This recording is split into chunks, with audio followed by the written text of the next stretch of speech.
operator. RJ, you like you set off the island, nigga.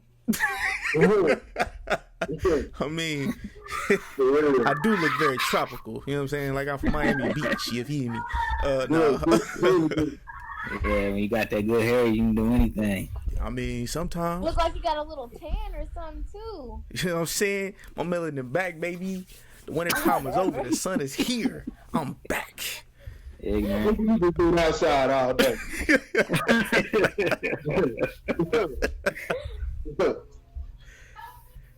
All right, I'm ready when y'all are. All right, now it's right. All right, we on. Go ahead. What up, what up? Welcome to another episode of the Average Guy Podcast. I'm here with the crew tonight. Got my man Randy, the one and only Anderson. Randy, yeah. What's up, bro? Carl got Miss Ashley in the house tonight, so you know she gonna spit that hot flame. And then of course I got my man, young mogul, Mr. Infamy in the house. Shout him out, man. What's happening? The Gumar eyes do bar in the building. What's happening? Might know who that is. Come on, buddy. The Gumar eyes do bar in the building. Oh, you a fool, man. All right, man. Y'all know we got to get right to it. Who watched the reparations hearing, or who watched the replay? Who watched it? I watched it. I did. I watched all 3 hours of it. All 3 hours of it. I'm proud of you. That was, boy. What did you drink while you did that? I water, H2O. And then did you have you had a shot when Danny Glover started talking, all right? No, I had a shot. I thought about having a shot when that young nigga started talking, because I started to get irritated. But yeah. Well, sure, man. You already got the mic warmed up. Why don't you go ahead and kind of give us some feedback? You know, what did you think about it? You watched the whole 3 hours, which I can tell you were probably in the minority on that one. Yeah. So give me feedback. I watched the whole 3. Oh, okay, Corey watched the whole 3 too. So pretty look at that. If 2 or 3 are gathered in my name, I'm here in the presence. Hallelujah. Hallelujah. But nah, like the main thing, like literally that I took out of it was the panel, or not the panel that was speaking, but the panel, or whoever the head honchos or whatever the hell they are, they literally, like, the directions after everybody gave their 5 minutes or whatever of what their thoughts were on the reparations and stuff like that. Like after that, when they were speaking, when everybody was speaking about certain terms about reparations, they weren't going to the people that should be speaking on those terms. They were going to everybody else. Like, they kept going to the young dude, and the young dude just kept feeding them a bunch of bullshit, talking about the one thing that pissed me off was the young dude was like, my generation don't think that we need reparations for our ancestors, da da da da. I'm like, nigga, speak for yourself, bro. You are a rich, privileged young man. You know what I'm saying? Somebody who's had a silver spoon or a gold spoon in his mouth since the age of a child. Speak for yourself, bro. Like, you didn't struggle like the rest of us. You know what I'm saying? And then like I forgot what the lady's name was, but she like literally they kept skipping over her. But when she got the mic, you know what I'm saying, she was spitting nothing but facts, and I was like, thank you, sister, because all these brothers over here is cooning. I swear to God, bro. Like, they was pandering to the white man. Oh, I'm not gonna say all of them. I'll say a few of them were pandering. You talking about Julianne Malvo? Yeah. And like literally, I felt like it was her, and then the white dude next to her, and then the dude, I forgot what his name is, were the only people that I could, like, literally see them actually coming for us, or see them actually working for us and not against us. You know what I'm saying? Because everybody else was I felt like it was working against us. But yeah, go ahead, Corey. Keep in mind, you didn't see not one white person speak out against reparations, right? Yep. But they sure did have a bunch of niggas in there talking about I don't believe a check should be cut and things like that. That's pretty much all they were saying. Literally, Yeah. especially that young dude, the young dude and the football player. Outside of Julian and Sheila Lee Jackson, and the Reese Coates. Yeah, they basically, they were trying to tiptoe around it, but they all of them were talking about, I don't think a check will solve it or anything. They going up there, to have conversations. This was a stage show. It was just a show, a bunch of bells and whistles. The game that they play in politics, and they used some black men for a pawn, sit up there, bring a football player, barely damn talk, talking about pulling yourself up by your bootstraps and shit like that. And of course, there's some valid things that those guys brought, but they had nothing to do. A lot of that shit had nothing to do with reparations, especially in the way that they were framing it. The way that they were framing it, they're talking about things that go on in the dysfunction in the black community today. But they failed to. But those two failed to, bring the link and how that how it ties how. Slavery, slavery for one, and Jim Crow, and et cetera, how that all tied to the mentality today. How it all led to the control of the media, and the narrative that's been, given. They failed to, they failed to do that. You know what I'm saying? And that all ties into the whole reparation. But all in all, I mean, shit. They all should have been up there for business. I think what's his name, Malvo was the only one ready swinging that bat, ready to get down. Tahisi Coates, he was cool too, but he kind of, like I said, he kind of tiptoed. I wouldn't rule out a check, stuff like that. They didn't have the right guys up. They didn't have the right guys up there. Like I said, had Danny. Danny was all right. Danny looked like he's gonna check out. I don't wish that on anything, but Danny looked like he's gonna check out any moment. But he didn't do too bad. He wasn't as bad as I thought he'd be. But yeah, man, they get a bunch of actors and football players, and I'm pretty sure they've had a history. Well, they do have a history in politics, but that's exactly what it is. Politics is the whole stage. So that doesn't mean they're the right person to go up and speak on those issues. Like I said, and like Claude Anderson, William Darity now, and Claude Anderson and William Darity were invited to the function for some reason. They had something else going on with them speaking on for the Angela project, so I don't know if it would have been not Anderson, but William Darity, Tone Talks, all the guys, Yvette Carnell. They were speaking on the Angela project today, so I don't know if that would have been a conflict of interest. But you saw ADOS. They showed up strong at the, they were in the halls. They made a little ruckus out there. But yeah, for the most part, yeah, this is just a whole stage show. That dude, what was his name? Starts with a C. Hughes, the young dude.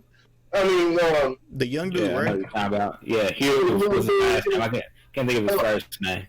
Yeah, just they found, they found the right person. They found the right people for that. Like I said, you wasn't gonna see no white person up there doing that, especially after what Mitch McConnell said. Mitch McConnell's the person you got to run it through, and you heard what he said. He said, "Hey, we gave y'all. Hey, listen to them.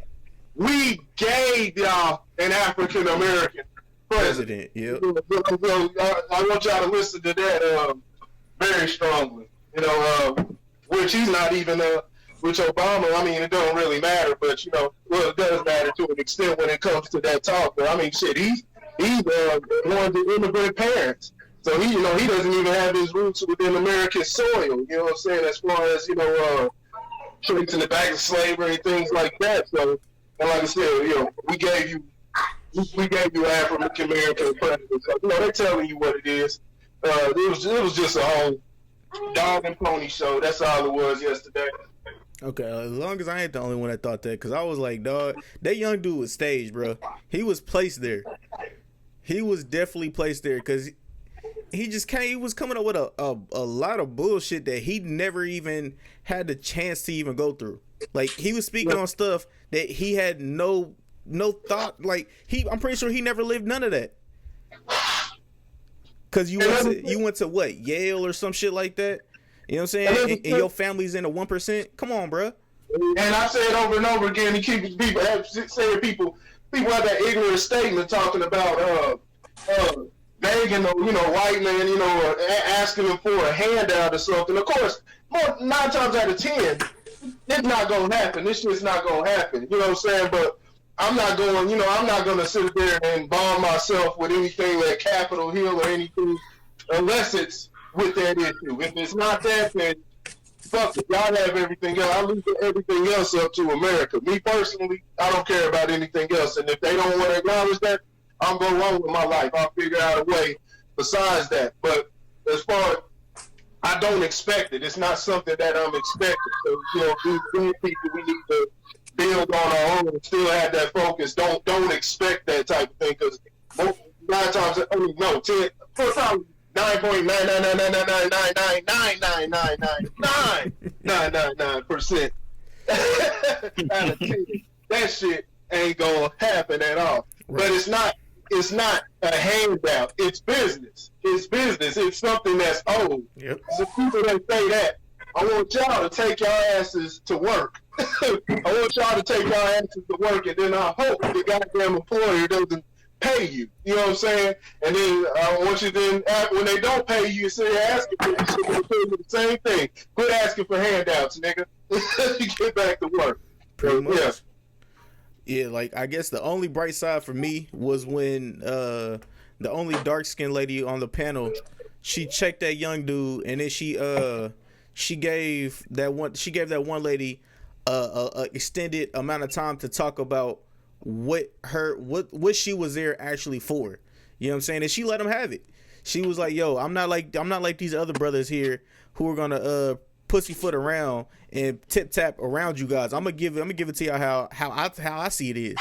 You know what I'm saying? And he warned the head dude warned her like twice.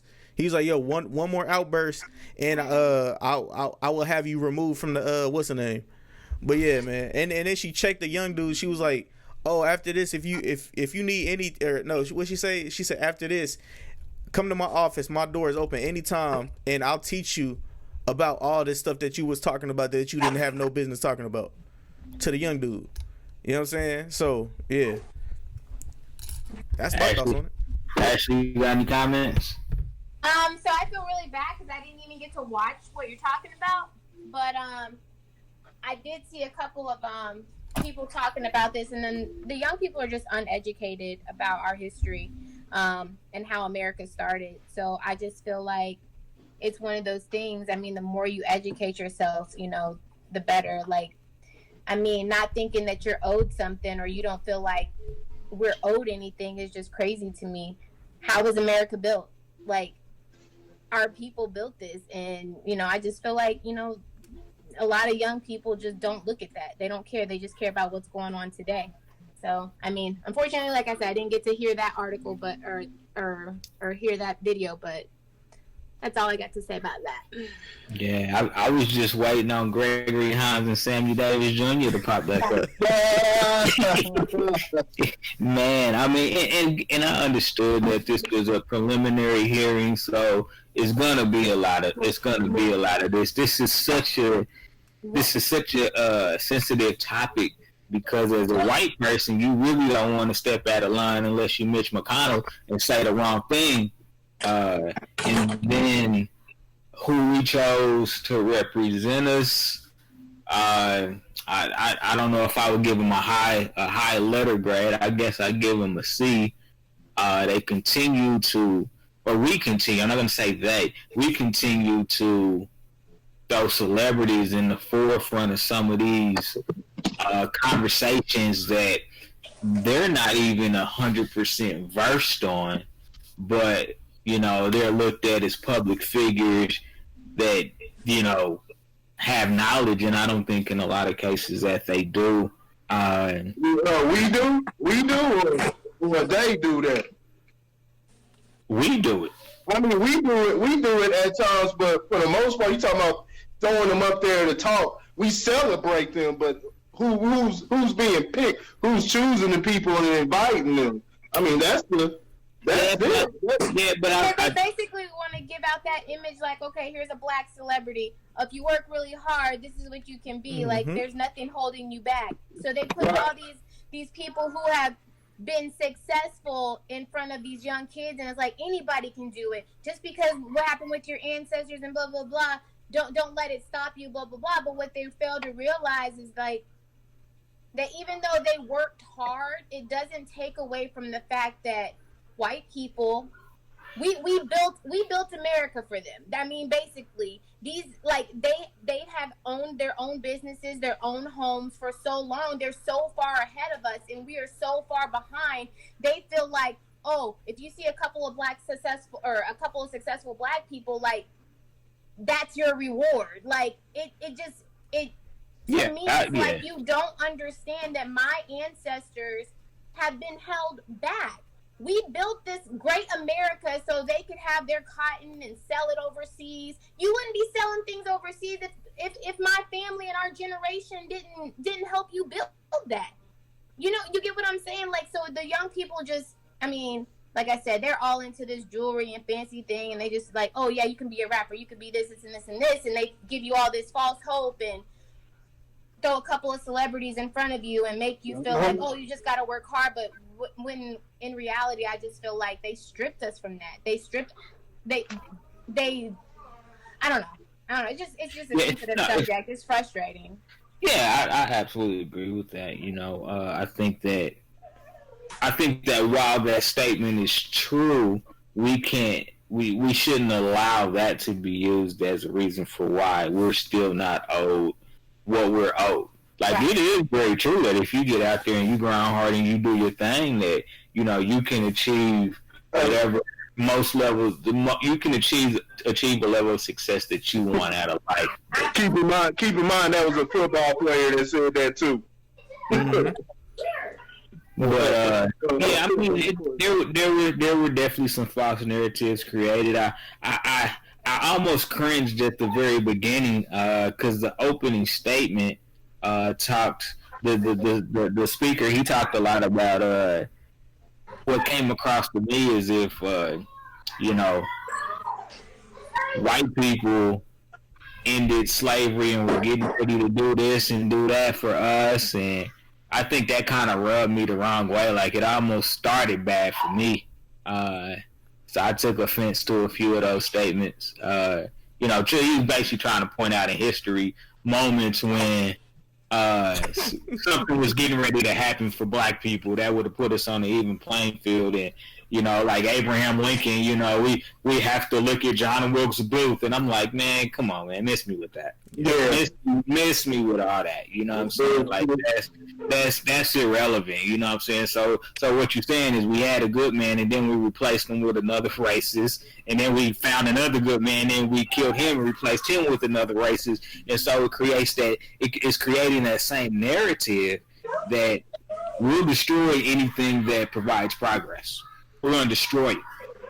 Yep. You know what I'm saying? And we're gonna take, you know, like they always do, we're gonna take some simple country ass white dude that don't give a shit about nothing, and we're gonna let him do our dirty work.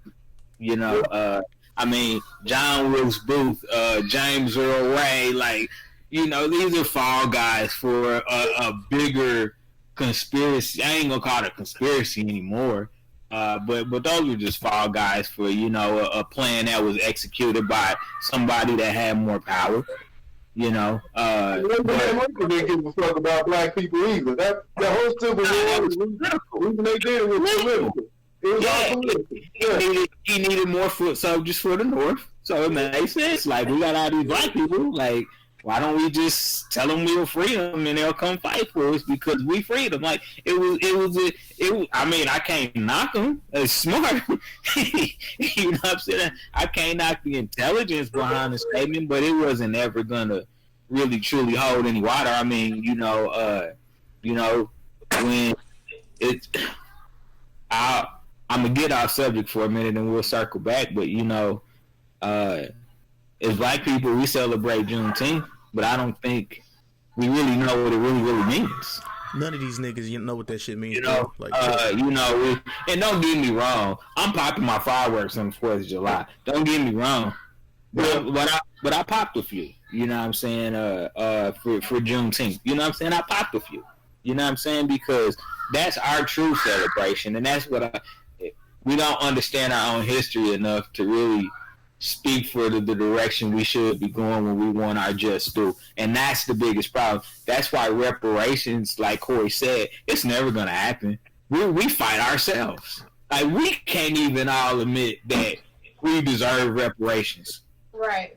So how the hell if we not in one accord as a race and as a culture, how the hell we think they're going to be like, oh, we know what you guys are saying, but we want to give you this anyway. Nah. It's just, I mean, it's stupid to believe, and I mean it doesn't. It makes me sad that we have been given somewhat of a better life by the hard work that our predecessors did to give us this. So it makes me sad that we haven't taken that torch and continue to fight, because the fight, man, it's we back to square one. It seems like sometimes, is good as, maybe we don't have to, drink out of a certain water fountain or anything like that, but I mean, they still have created so many economic strongholds that continue to hold us back all the time. Economic, educational.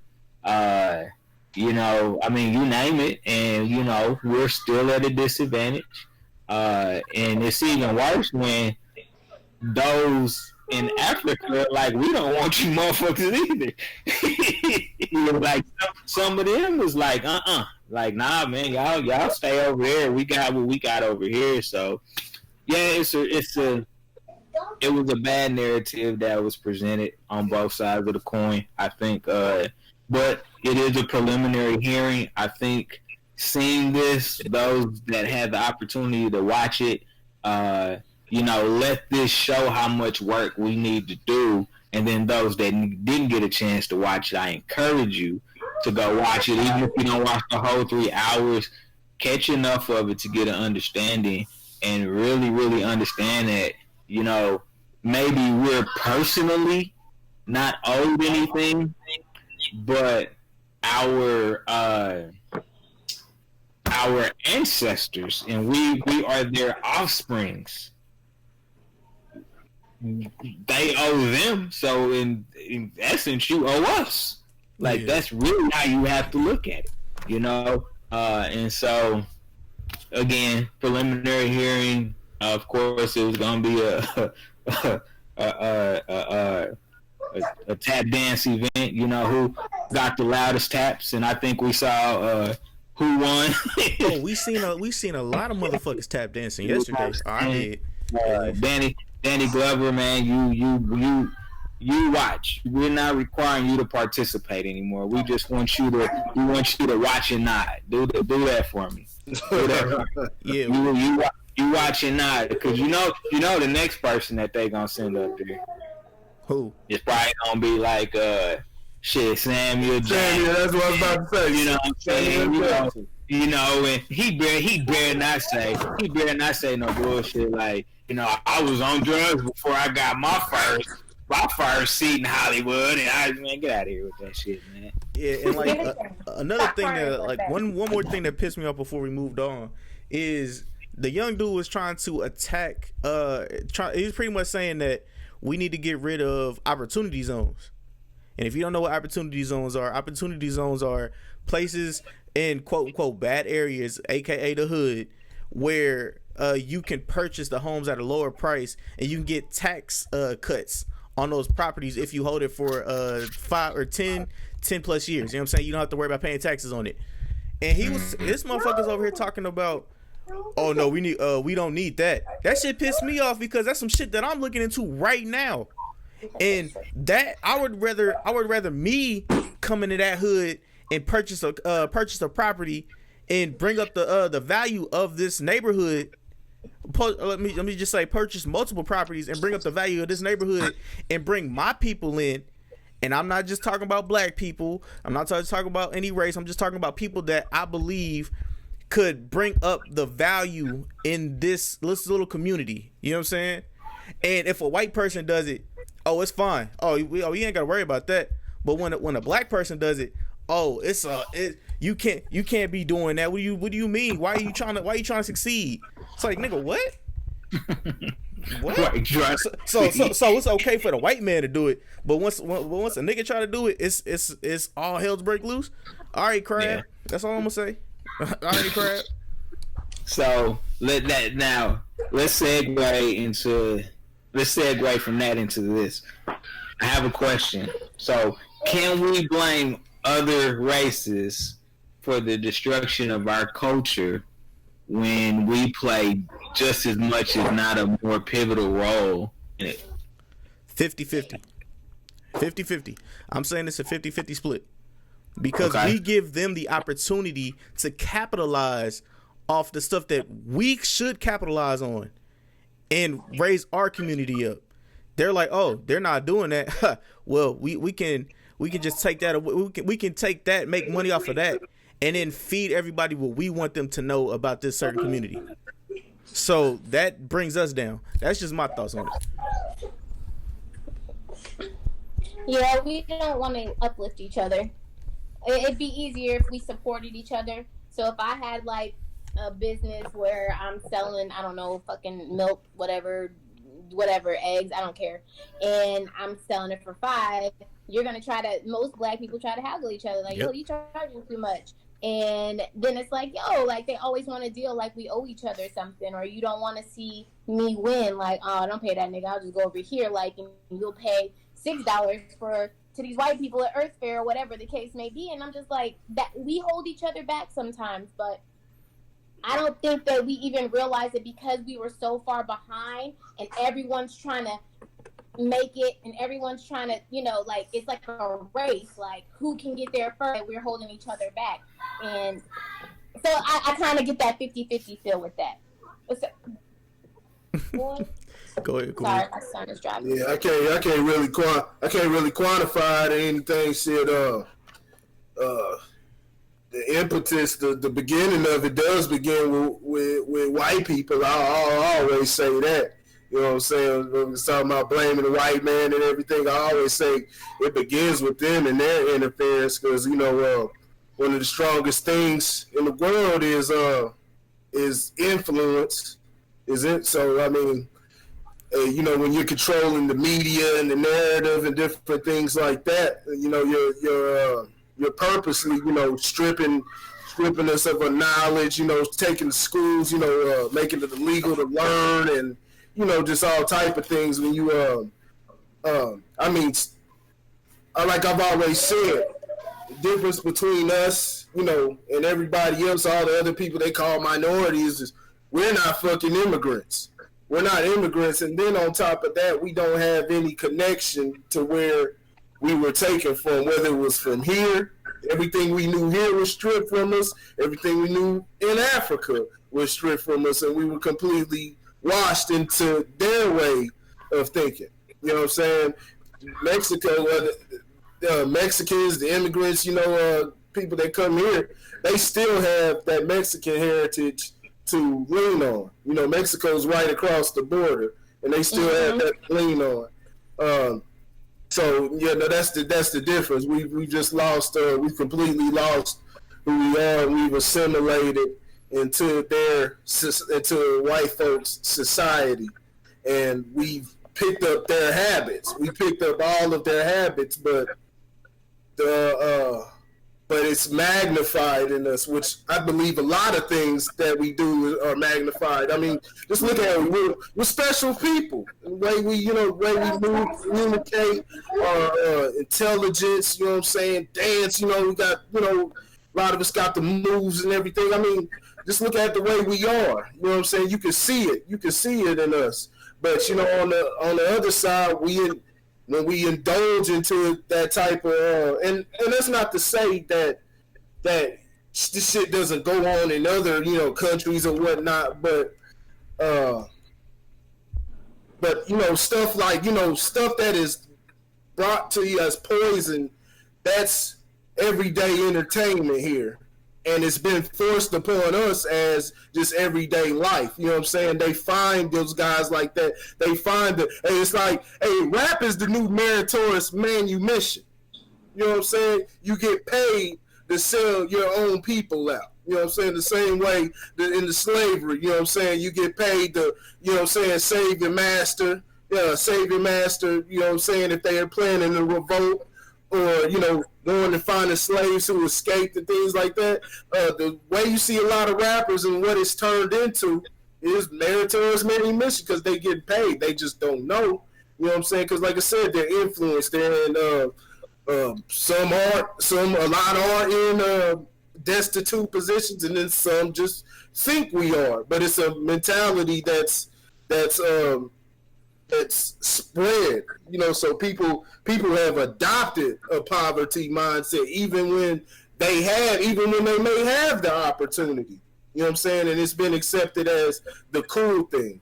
So there is it goes on both sides, but now we really don't have way we gotta frame it. And now is fuck what the white man's doing. It does begin with them, but fuck what the white man's doing. We got to focus on us now. Focus on how we gonna get this shit together. So that's just what it is. So you kind of came into where I was what I was talking about in the beginning. How it's 50-50. How we are the ones that create the culture, but we did not know how to. What's the word I'm looking for? To build a culture to where we can monetize on it. They had all that information. We didn't know how to capitalize off of our own influence. There you go. Yeah, our image, because we haven't created a culture. The culture can't be. A culture can't be. It can't be easily, infiltrated like I specified before. We could have built a culture, but it wasn't cultured yet. It wasn't made into that. It's all been business. You know what I'm saying? You like when you said rap. Rap is a culture. Mm-mm. Yeah, no, it's a genre. It's a genre. I don't know about that, big dog. I don't know about that. It's a genre. Nowadays you would call it a culture. You know what I'm saying? And what is the most relevant music? Rap now. It's not country. It's not jazz. Nah, bro. It's all mainstream rap. Mainstream rap is the number one what everybody goes to. It's not a culture because it doesn't have any. It doesn't have any governing.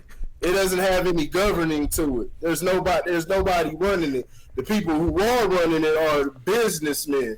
They're dictating how it goes. It's no culture. It's literally just a business. It's a genre and a business. It had a culture. It is building.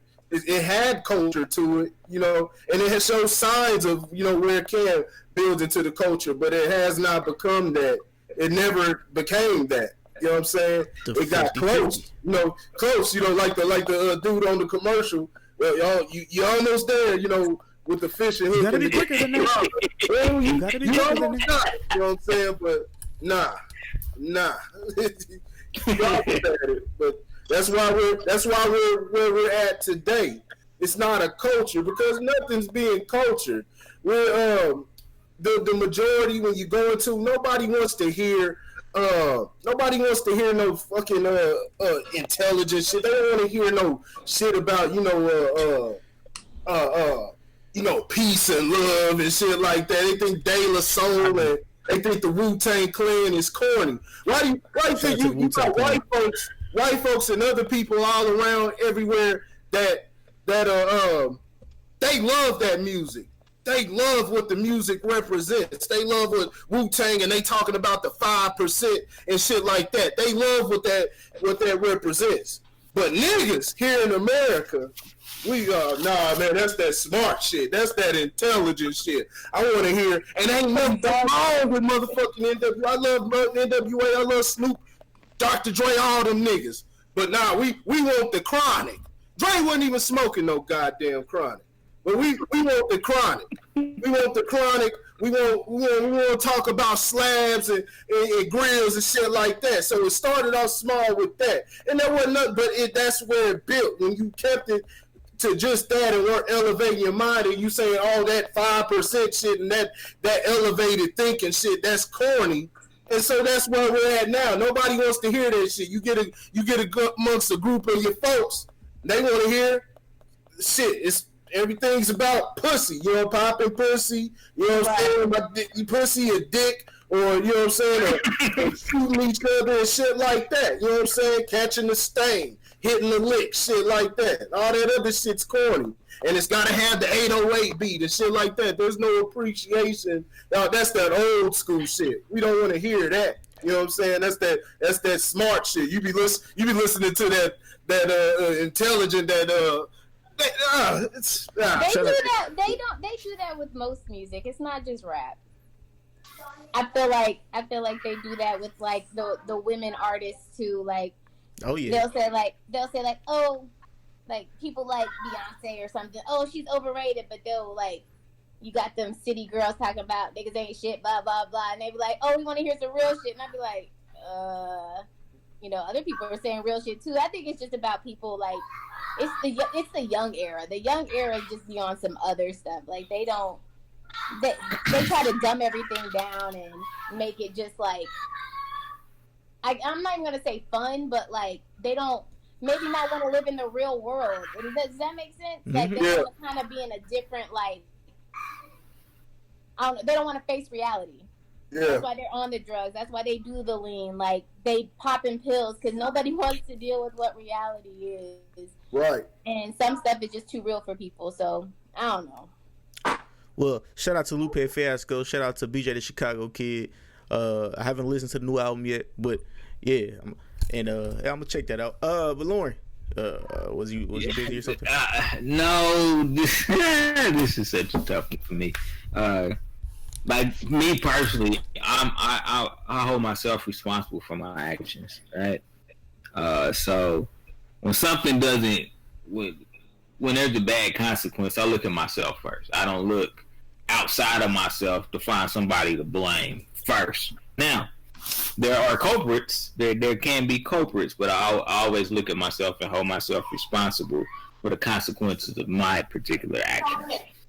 Now, when we talk about an entire race of people, that kind of changes the narrative. We talk a lot about rap, and I think that still for me is part of the bigger issue is we continue to box ourselves into a couple things that we do good. A couple things that we do well. We're great athletes and we're great musicians. That's it. When we talk about America being built on the backs of slaves, it was also built on the minds of black people. Like, not just our hands and our feet. It was built on our brains. We created the damn cotton gin. It wasn't Eli Whitney. Yep. We created that. When you talk about E.B. Du Bois, when you talk about George Washington, Carver, like, their minds is what created these things that we see today. It wasn't their hands, it was their brains. And so we don't give ourselves enough credit as a race of how well we use our minds. And if you really understand the human anatomy, your brain controls what your body does. Your body doesn't operate until your brain tells it to. You don't take a step until your brain says walk. You know, you don't grab for something until your brain tells you to reach for it. So, you know, we have to get away from putting ourselves into a box of only being good at a couple of things, or being great at a couple of things. Not good, but only being great at a couple of things. You know, it's cool for that maybe to set a tone, to put ourselves out there, but we can't use that as the only thing that we have to hold on to. You know, why? Look at the hearing. They put a football player and an actor. A football player and an actor. You didn't see no damn college like you didn't see none of that stuff. Right. All you saw was what we always let them allow us to show. Yeah. Like, and I do hold us responsible for that. You tell Danny Glover to sit his old ass down. Like, you're not talking today. It's cool for you to be in the room, but you can't participate.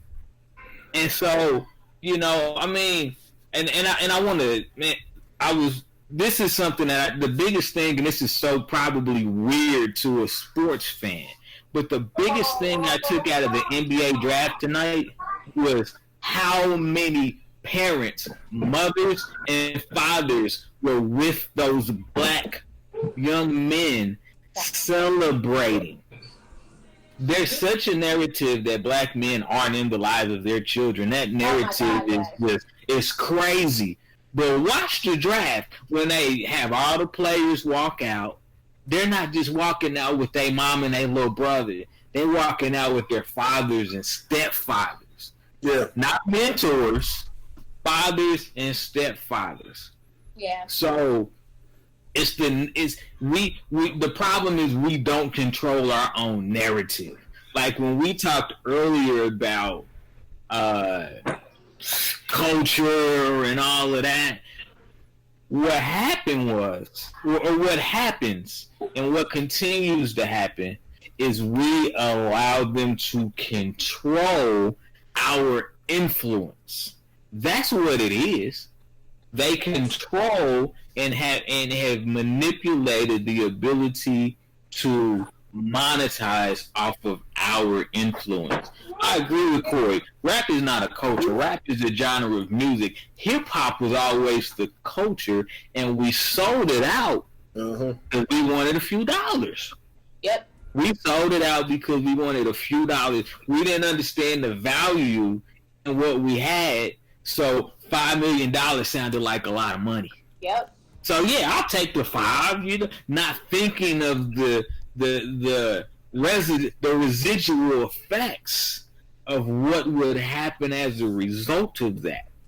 And so, you know, anytime, you know, we had these conversations about whatever it may be, about where we're old, how we're disrespected, it has to start with us. I'm not saying that there aren't other parties involved in shedding a negative light on us or making it or minimizing our shine, but we have to internally begin to hold ourselves responsible enough to generate a real plan, because the reparations thing, it will work if we would get on the same accord, but we can't get on the same accord.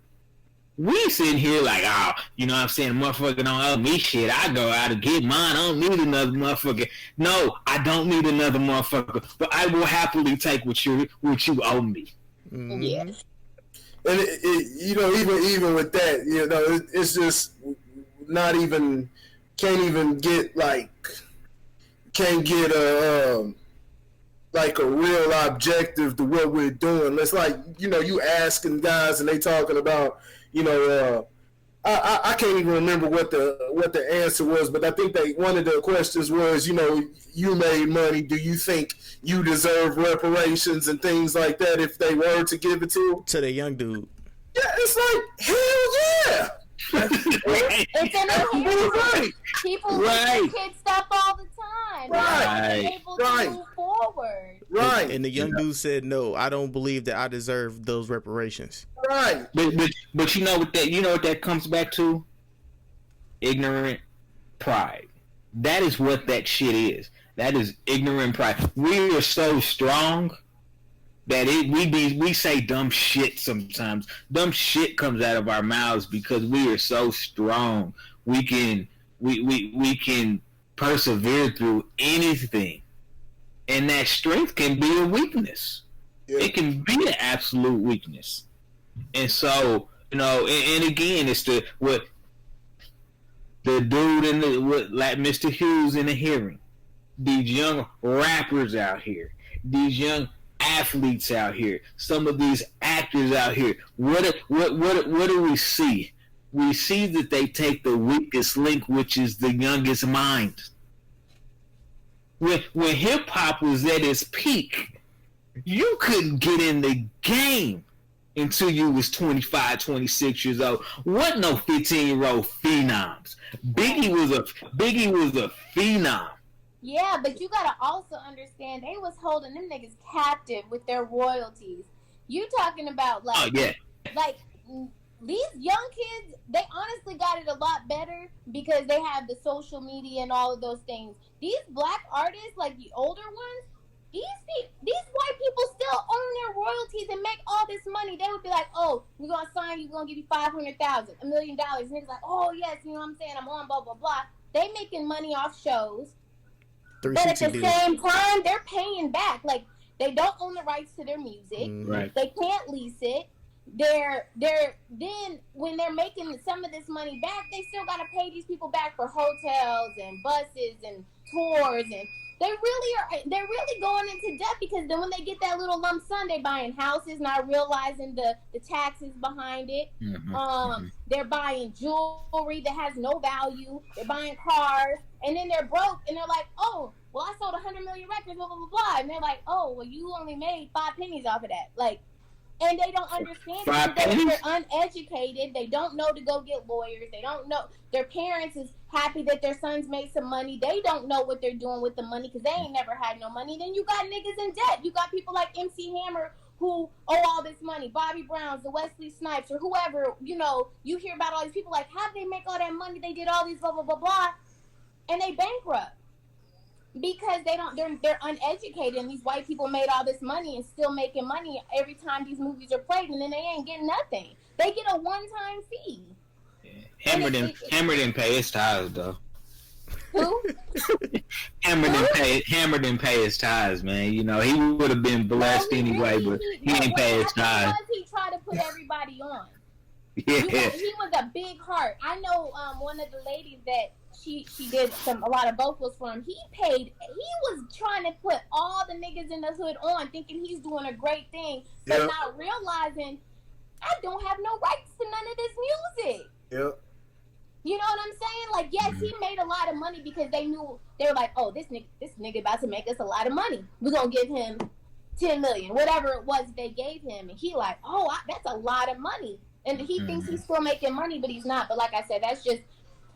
What happened with Soulja Boy, he actually helped a lot of people because that was when social media really was big, and he was by himself. He was able to give a lot of young artists the ability, not to say ability because he didn't make the social media, but he made it big, like where it was like, oh, you don't have to be signed to a label, and you can still get money off of, views and all those other things. But before that, oh no, you was getting screwed. No, before that, getting screwed. I have to not correct you, but add something. Before that, it was Master P. Niggas didn't listen to Master P. Master P owned all his shit. You said what? Said people didn't listen to him. A lot of niggas did not listen to Master P. Oh. Talking about his advice or his advice. That's what I'm talking about. Like owning all, yeah.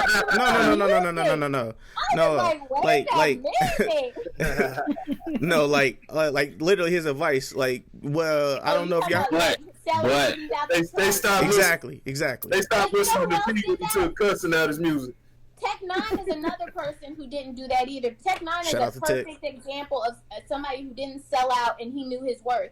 If you knew your worth and black people knew what they valued themselves, we would be like them. You know what I'm saying? Like they never sold out. Like they didn't have to sign a contract. You could be surprised how many white people offer you a contract for 50,000, 100,000. These little young people signing their lives away.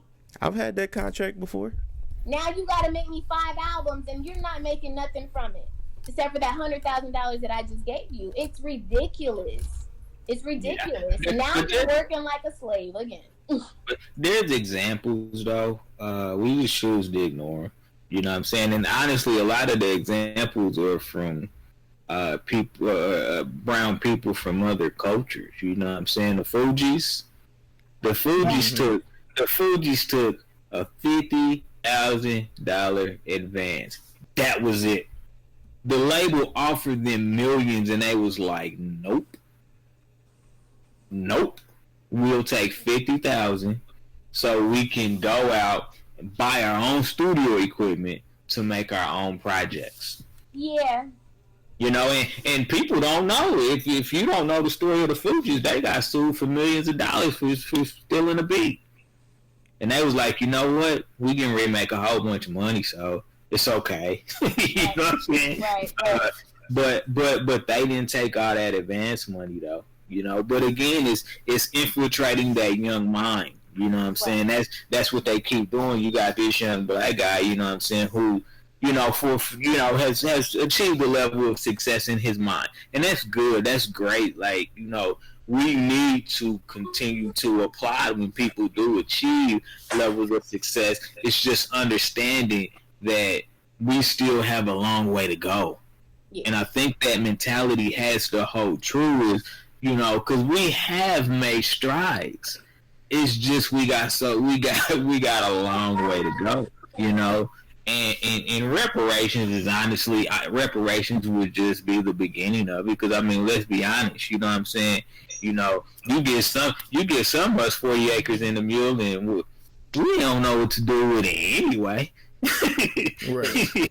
You know what I'm saying? Or you gonna have somebody trying to, you know, kill you know, Tony gonna kill Robbie, you know what I'm saying? So he can get his 40 acres. So now I got 80 and Robbie, and he ain't got shit. You know what I'm saying? So, you know what I'm saying? Like, it's the mentality. You know what I'm saying? Like, you can give us anything we want, but what the hell we gonna do with it?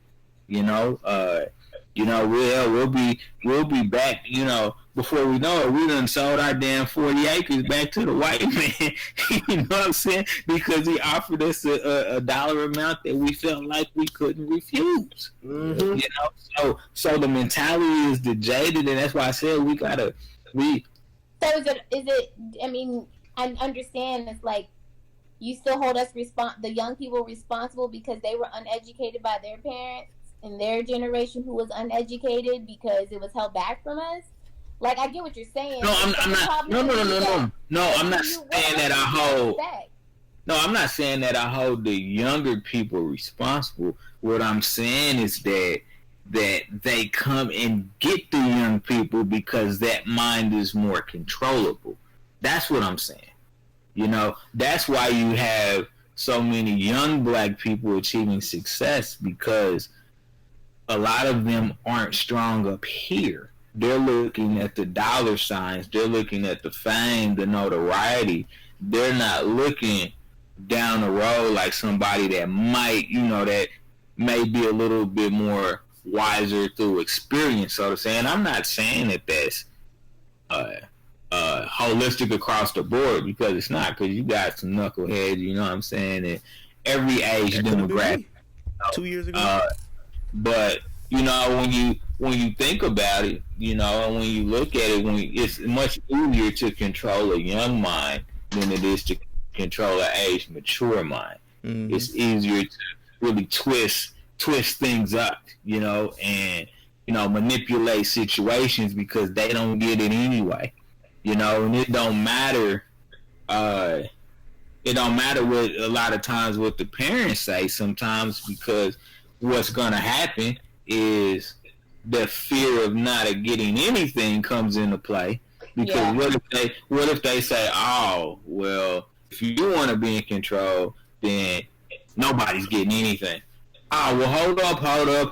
You know, let's backpedal a little bit, you know, and that shit happens, you know. So I'm not blaming the younger demographic. What I'm saying is it's easier to infiltrate the younger demographic, and you know, and so it creates a quandary. You know what I'm saying? Of, you know, we don't have any black leadership that Right. we don't have any black leadership at all. You know what I'm saying? I mean, the last strong black leaders we had was fucking the 60s, 50s and 60s, man. I mean, now we stuck with fucking Jesse Jackson still. You know what I'm saying? He's everywhere. You know, I mean, we don't have that leadership, and part of that's our fault because sometimes we don't know how to accept leadership. You know, yeah, nigga ain't controlling me. You know what I'm saying? I do my own thing. You know, Right. and of course, you know, but you know, again, that torch passing, man. When they killed Dr. King and Malcolm, man, it really did something to our race, man. You know, it scared the shit out of us to the point that, you know, we was like, okay, well, what we got to do, man? I ain't trying to die. And Tupac. You know? Sorry. Yeah, you know, I don't know, but, you know, I'm going to let you say that. Tupac. You know? She said into. I'm saying I don't know about Pac. Like, yeah, I know. I love Tupac's spirit. You know what I'm saying? But Pac was a young guy. But you he know? could talk to the young people. Young people listen to him. That's a fact. Well, but I mean, they listen to Lil Bootsy too. That ain't saying shit. No. But I'm saying, Little Boosie's not saying he didn't preach what Tupac was.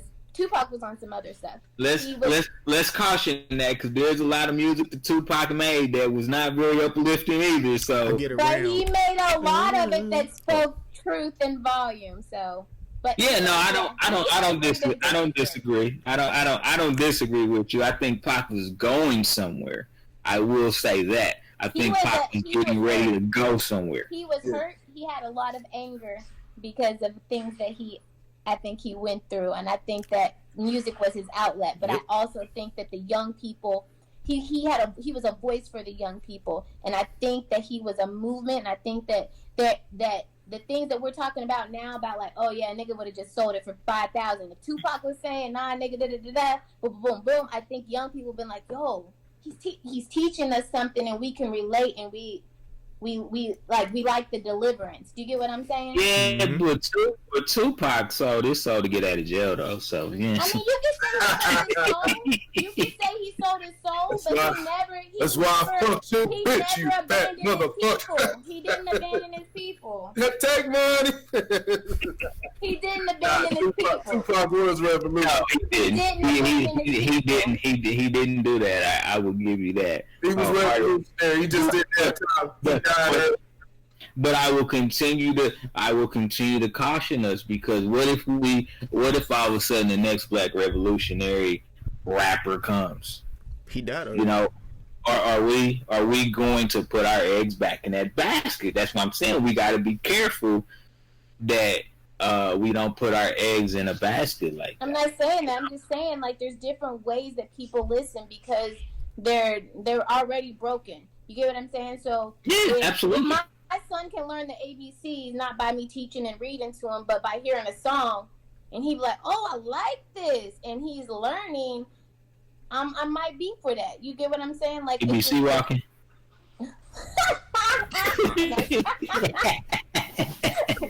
No, I'm all I'm saying is. No, I totally get it. Takes in things different, and so they need to bring back the Lil Jon the read a book. You remember that? It might work. It might work. Yeah.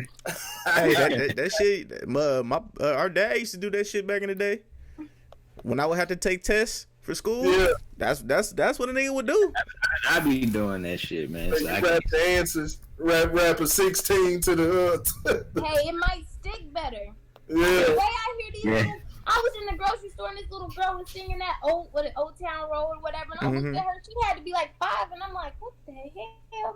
I'm just saying, like, kids kids might take it different through music, and I'm not saying just like little kids, but I'm saying like like the teenagers, the 20s, 30s, early 30s.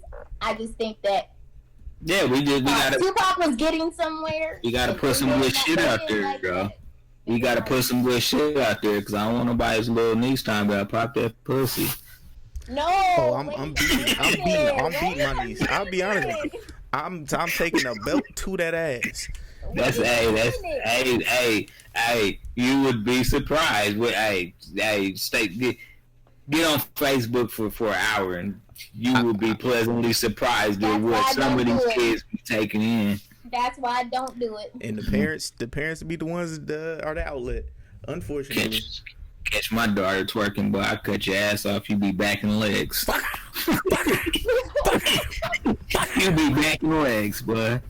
Call me Pootie Tang. Shout out Tay. Oh my god. You a fool. Hey, can we switch gears? Go ahead. Let's do it. I see what you did there. See what I did? I see what you did there. We can switch gears anytime. We can switch gears anytime. Man, so Corey, I'm gonna let you take this next one, man, because I've actually learned a lot from you as it involves our reaction to police. I have to say, I was very, very much on the fuck the police, but I have learned a lot from you in being objective about our reactions to the police when we either don't have a lot of information or maybe are already so worked up that we can't be objective.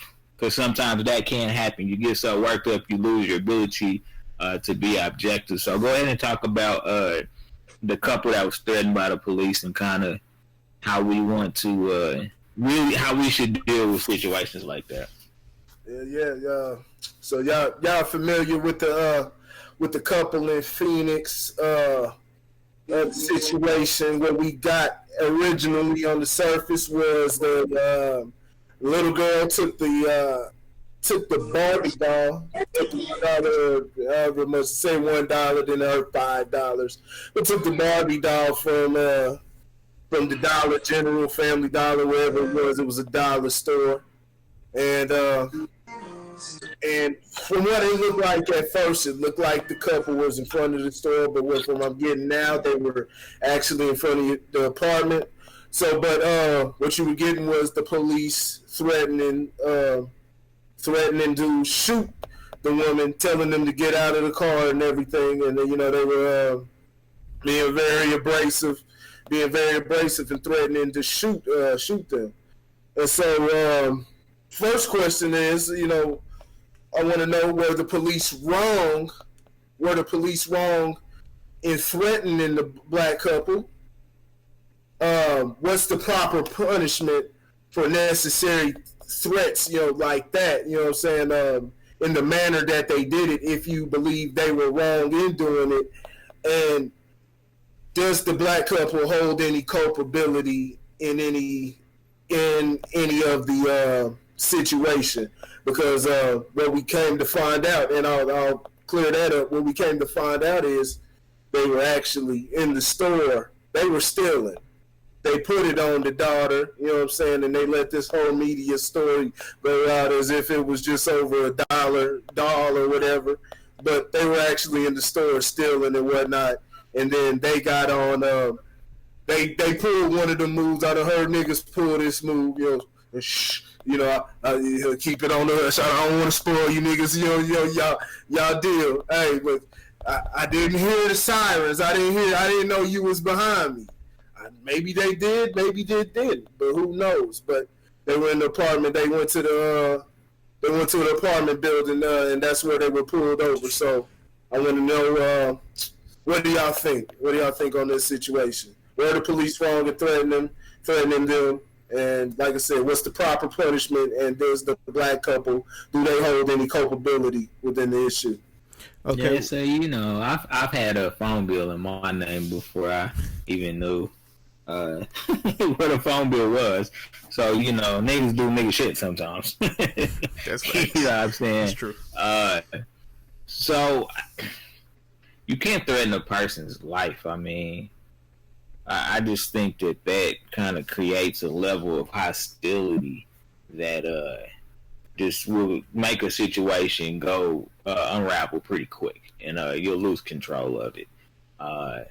You know, as far as, you know, detaining the parents and things of that nature, you know, I mean, if they're not willing to cooperate, you know, it gets extremely tricky. In this particular case, there was video evidence, so you know, I think that is you can get a warrant for that type of shit. You know, hell, you know, follow them, make sure that, you know what I'm saying, that you know, that's where they live, so you know when you go serve them, they don't disappear. But the threat of violence just makes people, it makes those antennas go up, you know. So, you know, when you do that, you gotta be prepared, which they are, you know, they're prepared for something to happen. Now, as far as the culpability of the two adults in the situation, hell yeah. You know what I'm saying? They wrong. They're wrong on a lot of reasons, in a lot of areas, but the number one thing that they're wrong for, obviously, is stealing. You know what I'm saying? And then, more importantly, what the hell are you teaching your kid? What the hell are you teaching your kid if you set it up? Because kids are going to do what they're told to do in most cases. So if I say, hey, man, go take that candy bar and walk out the store, what the fuck they know? Okay. Candy bar, out the store. That was the instruction given to me. You know? They're not going to think twice about right or wrong because they trust us as parents to guide them and tell them about what's right and what's wrong. So shame on both of those parents for, you know, for allowing that to happen. You know, like I said, Corey, I've learned a lot from you as far as remaining objective, because, you know, they say one bad apple can spoil the whole bunch. And the reason that is because of the inability at times to be objective and to only hold that one person accountable instead of the entire group. Right. You know, and so, you know, you really do have to deal with these cases in one-off bases. You can't say, oh man, them fucking pigs did it again. Which ones? Because all of the, like, I truly believe that 8 out of 10 cops want to do the right thing. I truly believe it. What would you take it? You take it down to 6? I give it about a 6.5, 5.5. I'm giving it 5. 5.5. Okay. I'll be 100 with you. It's a 50-50 split for me. I don't know if it's a 50-50 split, man, and that could be just based off of experience, and I'll tell you about an experience when I finish here, but I don't believe most cops are out there trying to do the wrong thing. You know what I'm saying? I think most cops actually do want to do the right thing. I think that, hey, we don't know the law, so how the hell do we know that they are or are not upholding the law? Hell, we don't even know what the damn law is. So all we do is get upset about the outrage without sometimes understanding, you know, all of the details that led up to a certain event. You know, threatening violence in those particular manners, I think is there's got to be a better way. You know, if somebody pull out a gun on you, yeah, you got to do something. You know what I'm saying? You just can't keep talking. You know, but you know, I think there's another way. You know, you don't have to threaten, especially for some. I'm not saying that stealing is petty, but I mean, it's not like they had the little girl bust a car window so they could steal a car. You know what I'm saying? So I think you also have to look at that objectively as well. You know, right is right and wrong is wrong, but there's levels to the shit. There's levels to the shit. You know, I mean, you know, if my child were to you know, push somebody. Let's say they just push somebody down for no reason. I'm gonna talk to you. We're gonna hash that out. Now, if you just walk up to somebody and punch them in the face because you feel like it, that's different. That's different. There's levels to, you know what I'm saying, a lot of the fuck shit that happens, you know. So, yeah, I mean, I think that one of the things we have to do is just understand the law, man. You know what I'm saying? Because I had experience. I had a panic attack the other day. So I was driving to work, and a cop pulls out behind me, and he turned on the sirens, and he wasn't coming for me. He just pulled out and initially got behind me. So I'm thinking I'm getting ready to get pulled over. So I pull into a parking lot prepared to have to deal with that shit. Man, what you got for, man? What you got going on, bro?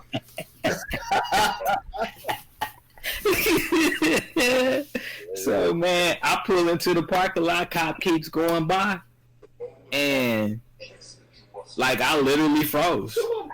Like I did not I could have easily just kept going. I literally froze and just sat there. Drove my black ass the rest of the way to work, got out of the damn car, walked in my office, and my heart was beating, I was shaking, and I'm like, what the hell wrong with me? My black ass was having a panic attack, man, because I've been pulled over a lot for no reason. You know what I'm saying? Especially where I live, you know what I'm saying? Like, you know. You black in a white neighborhood. What you doing over here, nigga? Dude, I've gotten pulled over for a lot of no reason. You fit the description, or you know, your tags aren't registered to this car, and I got my paperwork right here, and it's like, oh well, you know, you need to use your signal. I'm like, I'm in a left-hand turn only lane. Well, and it's like it's happened to me.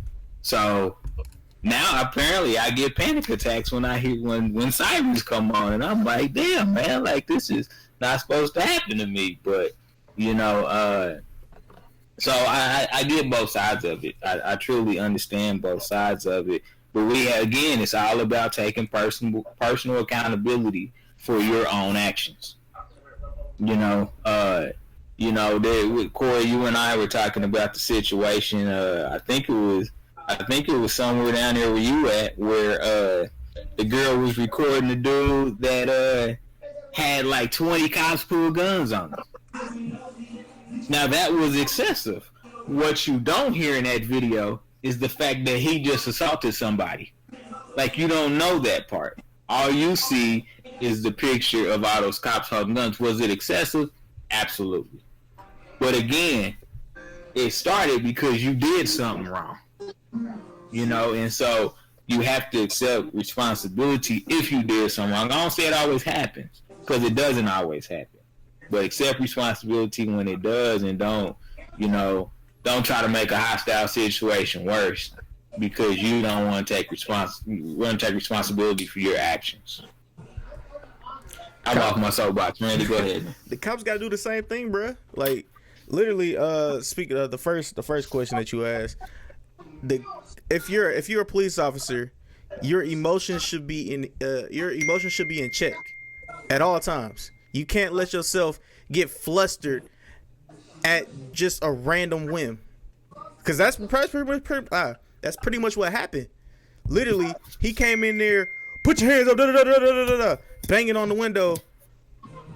My God, I'm gonna shoot your fucking head off. Yeah, you can't do that. You cannot do that at all. You know what I'm saying? Like, if you're a cop, I understand. Don't get me wrong, because I know a bunch of cops and stuff like that. But you have to. Brother, you trust Julian? I wasn't gonna bring him into this, but okay, sorry. But yeah, like literally, damn, that just fucked me up just real quick. All right, but yeah, but yeah, like you can't have that. Just have that. I guess what do I want to call it? That emotion just to pull out a gun just because you can. You can't have that. Go ahead. You can't. You like, people are human. So there's really no way you can say like someone's capable of the job. Like that's like trying to train a dog. You're like, oh yeah, I got this dog. Oh yeah, he's perfect. He's gonna be good for this. And you don't know when that dog's gonna fucking snap. Like, people are human. They have bad days and good days. Dude, fucking officer's wife could have just cheated on him, and he was perfectly fine. Now he's just on a rampage. Like, you really never know what someone's going through. I understand that, but as a person that is a police officer who's supposed to be protecting the citizens, you're supposed to leave what's at home, and you're supposed to be able to bring whatever is in work and work. So you can't do it. You can't do it no more. But you can't say that. You can't say that though. And I understand what you're saying about holding them to a higher standard. But we take shit to work, you know what I'm saying? Something bad happens to us at the crib, we take that shit to work. Hey Lauren, how's your day going? Why the fuck you talking to me? Yeah. Seriously, why are you talking to me right now? Don't you see I had a bad day, motherfucker? Don't you see that? Like, so you can't just say, you know what I'm saying? We can't say that they're not allowed to have bad days. That's how you be done. I compartmentalize my work life and my social life. I compartmentalize. No, yes, I do perfectly. Look, every day. You must have a job where you like people don't talk to you. No, I'm around people every day. Have you ever went to your job and you just didn't feel well because you were sick, like you had a fucking cold or a flu or a headache, migraine? Did it affect your work? No. What the? Boy, stop. You didn't have to promise you. Blow that runny nose? It can affect your work, but does it affect the procedure that you use? Like, say you're at McDonald's and you're ordering something. They have a way. Now, one day they may have a big smile. The other day they might kind of just be, but they still got to go through the procedures. But what if it's one day they come in and, what the fuck you want, motherfucker? Because of whatever's going on at home. What the fuck do you want? 20 people, we ain't got that shit. Try something else, nigga. Yeah, but it might affect the way that they might not necessarily say it, but they might bag your food with a little more aggression. They might make that burger a little sloppier because they in a hurry and they're ready to go home. I don't know. I would probably laugh if that shit happened. What you want, motherfucker? Like, really? Yeah. Not a Chick-fil-A. I was thinking that. I was like, not a Chick-fil-A. Not a Chick-fil-A. Everyone's Can I get a sandwich? Can I get a fish sandwich? Can you throw in an extra apple pie for your attitude, please? I sure can. Be on the ground. Yeah, I see what you're saying, Randy. Like, and then they make more money than me anyway.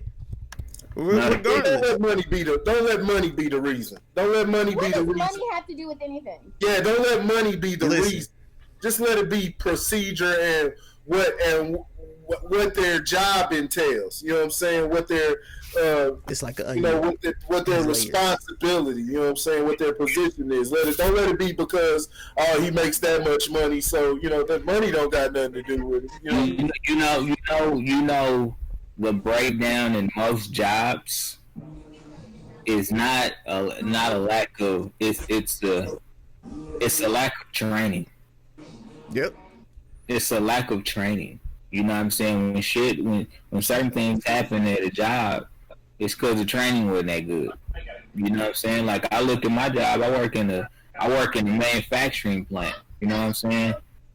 We have at least 7 people leave every goddamn week.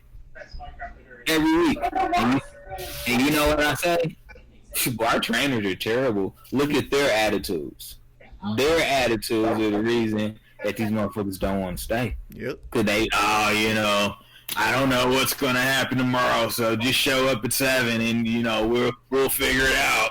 I guess I watch too many fucking movies, cause movies like The Departed with what's his name, Leonardo DiCaprio, and that dude Matt Damon was like, I want to be a cop so I can do illegal bad shit. Like, there's people out there like that. It's like, I'm going to be a fucking cop so I can pull motherfuckers over and I'm going to do this. Like, and they play the role till they get the position. I know a couple of them. Play the role till they get the position. Just like I answer the phone and I'm like, hello, thank you for calling, blah, blah, blah. And then, you know, once later on, I'm like, fuck that shit. Hello? What's up? Like, I don't know. I'm just saying, like, people can play the role till they get in power, and you be like, you know what? Fuck you. I'm taking your ass off the schedule. I'm just saying. Well, yeah. There's cops out there too. They'll be like, you know what? I want to be a fucking cop so I can, like, just have some kind of control. And I believe that. I believe there's people out there that really don't fucking want to be police officers, but they want the fucking power. They are, and they are the ones that would get picked on in school. And they're taking advantage of that shit. That's every job, though. That's every job. So how are we, like, the training ain't got shit to do with it? Yeah, it does. Cops are poorly, they're so undertrained. Reason why I'm not saying undermanned. I'm just saying that they're not trained well. Reason why training falls into it because the how your demeanor is and the extremity of your demeanor and how you may be day to day varies. But like I said, it's you going through the protocol. So did you do this? Did you go through that? How did you respond to this situation? Did you have your damn camera on when it comes to those cops? You go home, you ain't got your camera on. You out of pocket, homie. No matter how, if you had a happy day, you had a bad day. You didn't have your camera on. Mm-hmm. You're fired, buddy. Get the fuck out of there. Give me your badge, and you're good. You out of here. But I thought they didn't have cameras in Phoenix yet. Huh? Like, from what I've heard is that they're supposed to be getting cameras now. They didn't have cameras in Phoenix for those police officers. I don't believe that shit. They should have been had cameras. There ain't no reason. With the world we live in today and all the shit that's happened in the recent years, they should. They should have been had cameras. Yeah, there's no way that a whole law enforcement team doesn't have no. Not even is it dashboard cams, body cams? They supposed to have all that, right? Yeah. They're supposed to. Yep. Yeah. Especially after that Rodney King, boy, they should have been having them years ago. Yeah. Yeah, I like I said, man, I've learned a lot from Corey as far as being objective. You know what I'm saying? Because NWA just fucked us up, and they just didn't realize, man. We just be fuck the police. Like, it don't matter what happened. It don't matter what happened. We be like, man, fucking cops, fucking pig, man. It ain't always like that, man. Sometimes we do, like, I ain't gonna say people do stupid shit. And, if you're going to take the risk, because we all know fucking right from wrong. Most of us do. So if you're going to take the risk to do wrong in the hopes that you don't get caught, don't get mad when you get caught. Sometimes you got to understand, you got to take your medicine, man. There's both extremes, I think. We always look at the extreme of the cop, but we never look at the extreme of, maybe what the alleged person did to even start the situation. Like I said, I compare, and then this is just because stuff that I see on TV. People do crazy, weird shit like watching TV, actually. Movies. They do. They show up. Fucking, they can be butt naked with a machete in their hand. Oh, fuck you! I'll kill you, blah blah. And the cops are like, put it down. Don't do that. We're here for you. Get on the ground. Boy, let that be a black man. It's over for you. It's over. And I just feel like, show me the story where the black man. But you know what though? Something. Let me ask you this question: who has control over media? Who has control over media? Government. Which is who? White people, right? What was the last thing you said, Ashley? Show you the story of what? Right? What was the last thing you said, Ashley? Show you the story where a black man what? Is acting crazy and all he does is just get tased and let go. That's what I don't think they did too much to the black dude that was in the VA. We saw this. We just had a story. Did you see where the guy was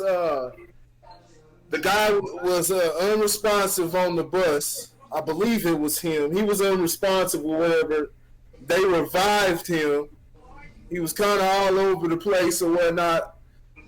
Cop asked him, "Hey, what's that on your side? What you got there?" You just, casually talking to him. I don't even know this story. He said, "Oh, it's my cell phone." He's like, lifting it up and showing me. The dude started looking around, backs up. Pop, pop, pop, pop, starts firing. The cop's running off now. He's like, oh, shit. Dude ends up killing a firefighter. Dude, I didn't see this. This is just recently. This is just within the past week. This is just recently. Ends up killing the firefighter. But they ended up, they killed him. They ended up killing him. They had to return fire. Right. So, I've seen one. There was that one guy, the cop, and this was a black guy. Cop told him, "Hey, slow down. Slow down. Hey." No, but I get that. Stop. There's one in here and there. How often is this, though? Well, here's for life. It's for life before you as a black. When you see a story and you don't know what color the person is, you be like, yo, that's got to be a white person. How often is it really you be like, yo, that was a black person, and you be fucked up because 9 times out of 10, that shooter in the VA. That shooter in the VA. All right, I'm gonna be quiet. That's she said, "I'll be quiet." For the most part, yeah, you're right. No, I believe that you're right. I think the point is we have to be objective, though. Yeah, there is more of a stigma against black men. I mean, research tells you that.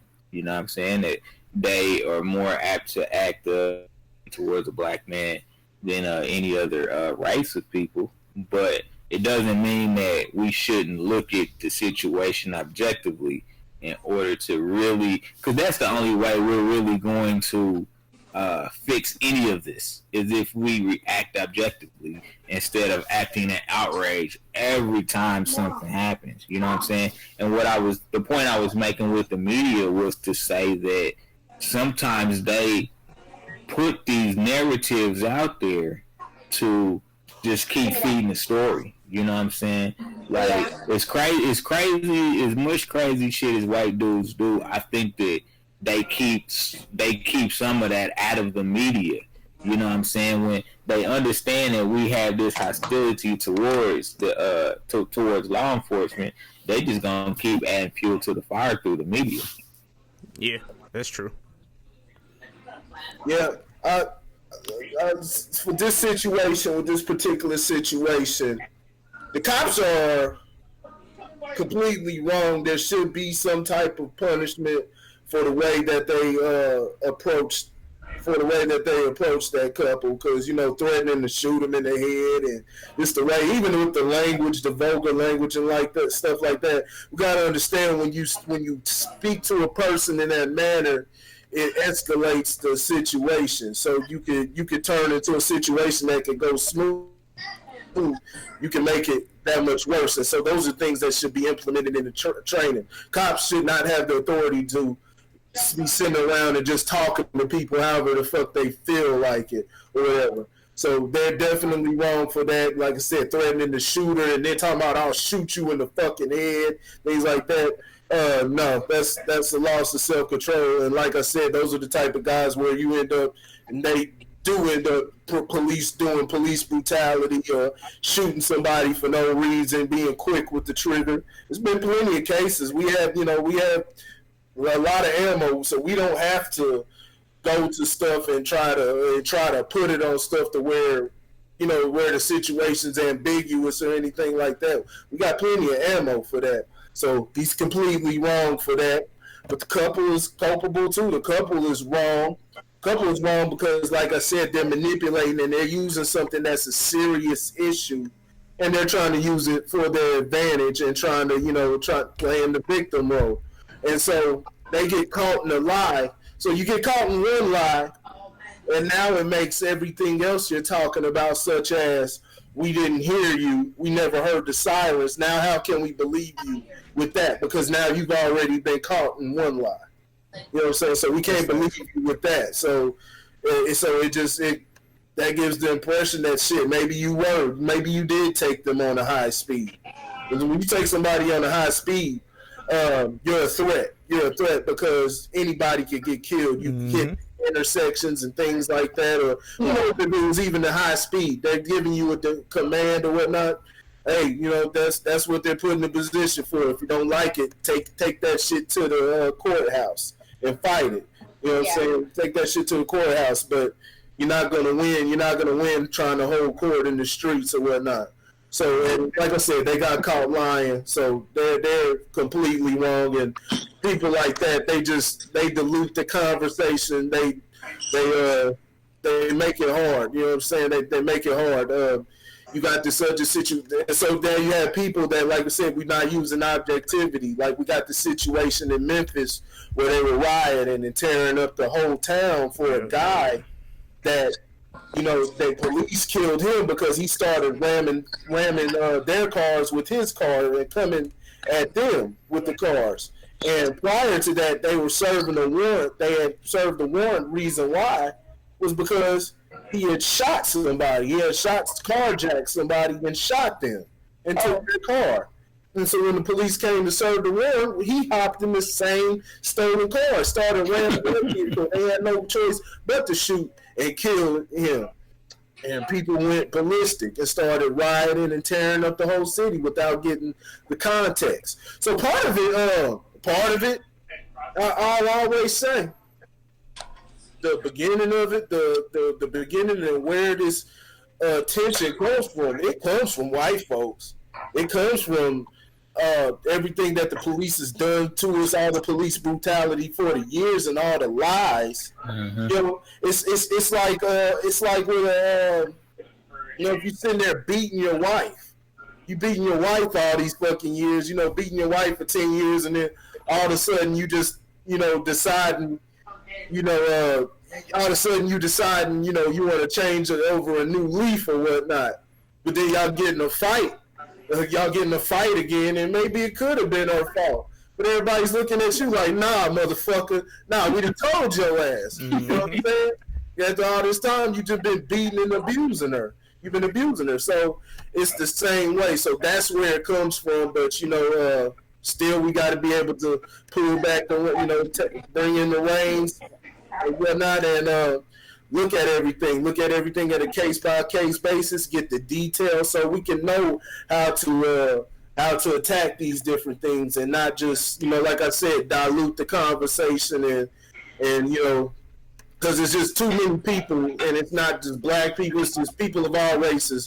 They don't know how to use that discernment with situations, so they won't even look at the full scope and where that anger comes from and things like that. They're just like, oh, just bunch of whiny motherfuckers, people crying wolf and things like that. That's talking about the people who are reacting, not the criminals themselves. So it makes the situation, the conversation harder. So that's all it is. Just use objectivity, and like I said, look at everything with detail. Get all the facts of the case before we react. Yeah, and you ain't gotta lead the cops on a high speed chase, man. Shit, drive the speed limit. OJ didn't. Right. Drive the speed limit on a highway. Sure. Yeah. He was following OJ on Twitter and then.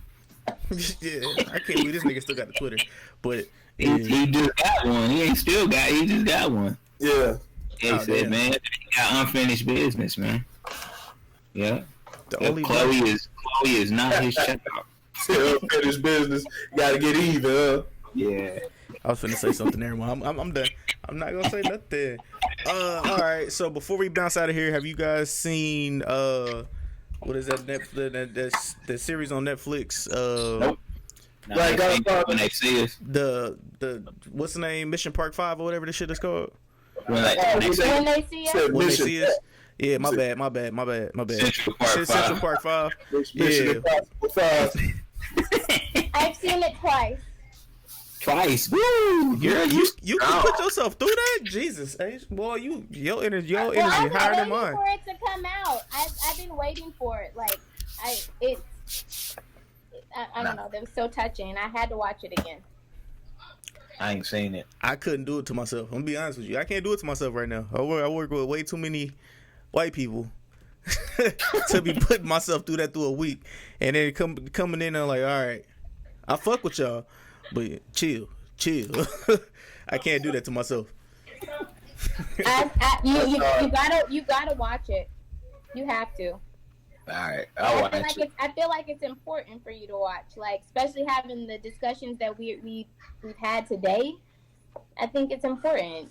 All right, we're gonna watch it and talk about it next Thursday then. Oh, all right. I guess I got homework this weekend. This weekend. Just drink some Hennessy, man. You be all right.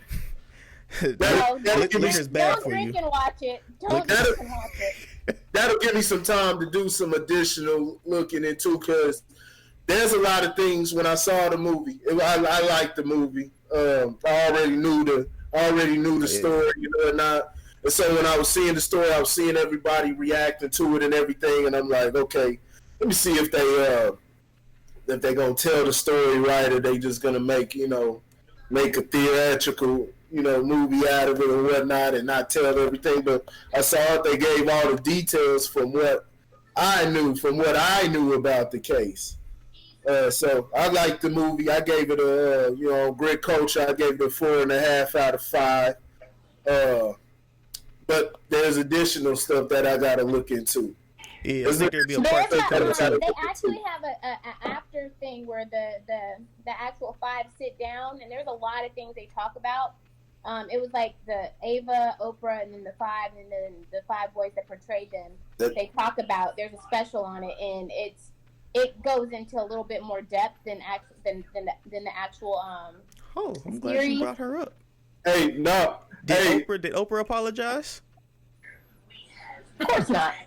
Okay, all right. Hey, I just want to keep that same energy, Oprah. Hey, Vlad had him on. Hey, you know when Vlad get it on, niggas get to talking too much. What happened? Vlad TV. DJ Vlad. You know, Vlad is when niggas get in that Vlad chair, they start pouring out their soul. It's them about that Russian dude. He get them bringing out their innermost dark secrets that they won't tell to anybody else. But something about DJ Vlad, which I don't believe. They say Vlad's a culture vulture. I don't believe, because Vlad's been there from the beginning. I knew Vlad from back in the day. Vlad was on internet, YouTube and stuff in like 07 and shit. But yeah, he get niggas talking. He get niggas talking about stuff they shouldn't be saying. Oh, so he talked to the Central Park 5. Original 5? He talked to the Central Park 5 too. He had 2 of them. Okay, I have to see that then. Yeah, they were. Vlad did what he did. Hey, Vlad did what he did again. Hey, Vlad don't be telling. All Vlad does is ask the questions. So there's more. We'll get into it next week. There's more I gotta look into about this Central Park case. I'll just say that much. Okay. All right. So with all that being said, man, this has been your host Randy Anderson one of your hosts, Randy Anderson, with the Average Guy Podcast on the Average Guy Studios. Man, I want to thank to all my co-hosts, man. Shout out to Lauren, shout out to Ashley, shout out to Corey. But before we leave, the link in the description below, there is Lojo Speaks, man. Lauren, let them know they'll be getting Lojo Speaks. Man, Lojo Speaks all things fatherhood, man. You know, me and my 2 little princesses, man. We started a little live video thing we're gonna be doing called the Blended Experience. So definitely check that out. You know what I'm saying, on Instagram.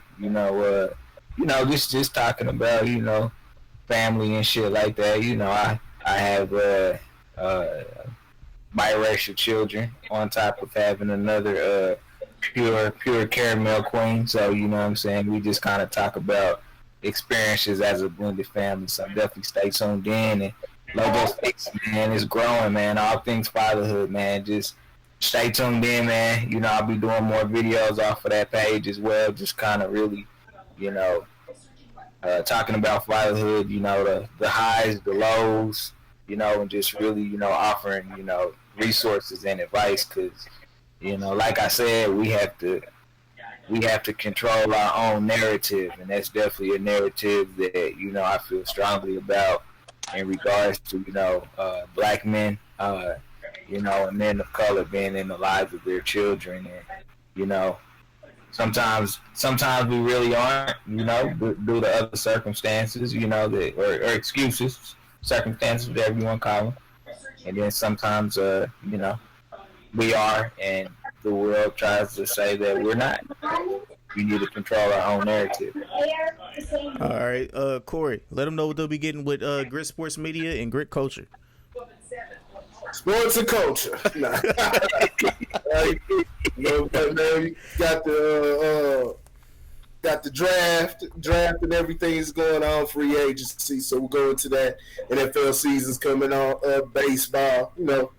Same old. We're gonna cover the sports and with culture. Grit culture, just like Lauren said. It's about controlling the narrative. About controlling the narrative. So we're gonna be putting out. I've gotten. I said I've been trying to figure out the direction that I wanted to do with the page, and I'm starting to see it now. I'm starting to see how I want to do it, and so hey, we're rolling with it. So stay tuned, and hey, we can switch gears anytime. Yeah. All right, and I got my sister Ashley, man, my little sister. So what do you got for us, man? What is something? I know you spoke about last time something, but go ahead and let us know.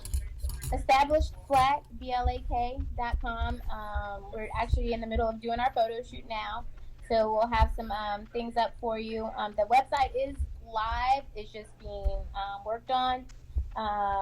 Me and my son Kevin Jr. We have a book, Storm Marshals versus the Dog Whisperer. It is coming soon. Yeah, so it's a kid's book. It's basically based off Junior and Nevaeh and a couple of his little friends fighting some evil dogs. So that will be coming. That will also be on the Established Black website. And another thing, my daughter, I just purchased a website for her. She actually has some clothes printed out. We got her a printing company. It's called Drip In, the letter N, clothing.com. So she is 15. She's got her own business, and that is up now. She's got some shirts and pants. So I'll probably start wearing a little bit of her stuff in the upcoming episode. So yeah, just trying to get my kids out there and starting them some businesses young. You know what I mean? Jesus, okay. Is it a picture of some girl with some braids on here? Yes, that's my daughter. That's your daughter? Nevaeh. Yeah, I guess she do look like you. Okay, it's fabulous. Yeah, she's working on it now. I got her the website, and she's been uploading her own little stuff. So she started off selling Kool-Aid at school, so she's moving up. Oh shit! So she took the handbook. Yeah, no, she's a little entrepreneur. She would make different flavors, so she had like the rainbow color. She had the happy crack. So she's in it. All right, well, goddamn, she's 15 years old. Jesus Christ, I'm getting old. Shout out to all the greatness, man. Shout out to all the greatness. But yeah, man. So in the link tree, there's also a link tree in the description below where you can follow the Instagram, the Average Guy Podcast, which most likely might be getting changed soon. But yeah, you can follow. Check the link tree. All the links will be in the description below. So yeah, man. Now it's time to have a meeting, and we're out.